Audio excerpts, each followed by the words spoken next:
உங்களோட உயர்கல்வியை முடிச்சதுக்கு பிறகு ஒரு சரியான நல்ல சம்பளத்தோட வேலையை பெற்றுக்கொள்றது என்றது எல்லாருக்குமே சவாலான விஷயமா இருக்கும். சில நேரம் நீங்க யோசிச்சு பார்த்துருப்பீங்க, என்னோட படிச்சவங்க என்னை விட டேலண்ட் குறி இருக்கு, ஆனா அவங்களுக்கு உடனே வேலை கிடைச்சிட்டு அவங்களுக்கு நல்ல சேலரியில வேலை கிடைச்சிருக்கு. இப்படி எல்லாமே நீங்க யோசிச்சிருப்பீங்க. நான் ஃப்ரெஷர், என்னோட எக்ஸ்பீரியன்ஸ் இல்லை, நான் எப்படி இந்த வேலையை தேடி பெற்றுக்கொள்றது? இதுவும் உங்களுக்கு பல நேரத்துல ஒரு சவாலான விஷயமா இருக்கு. நான் உங்களுக்கு சில ப்ராக்டிக்கலான டிப்ஸ் தரேன். இதை நீங்க ஃபாலோ பண்ணி பாருங்க.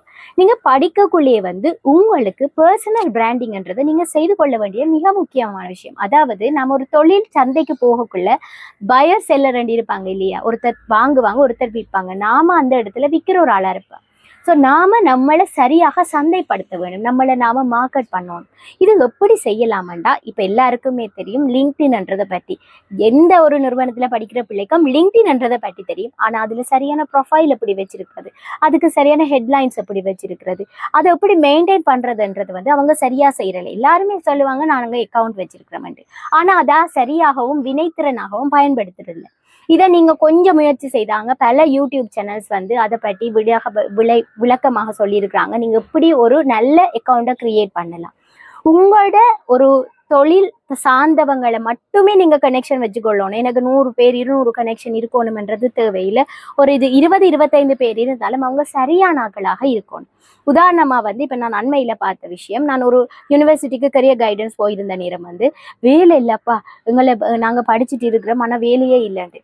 ஆனா நான் அதுக்கு முதல் நான் கொஞ்சம் ஒரு ரிசர்ச் பண்ணக்குள்ள லிங்க்டின்ல 3 மாசத்துக்கு முதல் நிரம்ப ஆப்பர்ச்சுனிட்டிஸ் இருந்தது. அந்த மாணவர்களுக்கு தெரியாது. ஸோ லிங்க்டின்ன்றதை நீங்க சரியான கனெக்ஷன்ஸை வச்சுக்கொள்ள வேண்டியது மிக முக்கியமான விஷயம். கனெக்ஷன் மட்டுமே இல்லை வச்சுக்கொண்டு நான் ஒரு ப்ரொஃபைல் வச்சிருக்கிறேன் என்றது மட்டும் காணாது.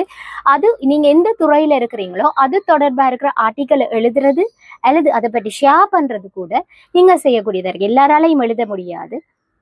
கதைக்கக்கூடியவங்க கதைச்சு ஏதாவது போடலாம், அல்லது அந்த விளாக்ஸை பற்றி நீங்கள் ஷேர் பண்ணலாம். இது ஷேர் பண்ணக்குள்ள ஒரு நாளைக்கு போட்டுட்டு 2 நாளைக்கு பிறகு, ஒரு கிழமைக்கு பிறகு அப்படி செய்யக்கூடாது. ஒரு கன்சிஸ்டண்டாக நீங்கள் அதில் நீங்கள் உங்களோட பிராண்டிங்கை செய்யணும். நீங்கள் யூனிவர்சிட்டியில் அல்லது இந்த இன்ஸ்டிடியூட்லையும் உங்களோட யூனிவர்சிட்டியில் நடக்கிற ஈவெண்ட்ஸோட ஃபோட்டோஸ் போடுறது, நீங்கள் என்னென்ன செய்தீங்க, ஒரு டிபேட் காம்படிஷனாக இருக்கலாம், ஒரு ட்ரிப்பாக இருக்கலாம், நீங்கள் என்னெல்லாமே செய்தீங்கன்றதை அதை ப்ரொஃபஷனலாக நீங்கள் அப்லோட் பண்ணுறது மூலமாக உங்களை நீங்கள் மார்க்கெட் பண்ணிக்கொள்ளக்கூடிய மாதிரி இருக்கும். இண்டீட் என்று கூட ஒரு தளம் இருக்கிறது, அதுலேயும் நீங்க நல்ல ப்ரொஃபைலை மெயின்டைன் பண்ணி கொள்ளக்கூடிய மாதிரி இருக்கும். இதன் மூலமாக உங்களை மார்க்கெட் பண்ணக்கூடிய மாதிரி இருக்கும்.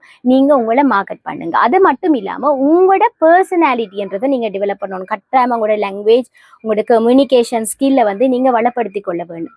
அதே மாதிரி எந்த சைட்ஸ்ல வேகன்சிஸ் இருக்குன்றதை மட்டும் பார்க்கறது மட்டும் இல்லாம சில கம்பெனிஸுக்கே போய் நீங்க அப்ளை பண்ணி வைக்கலாம்.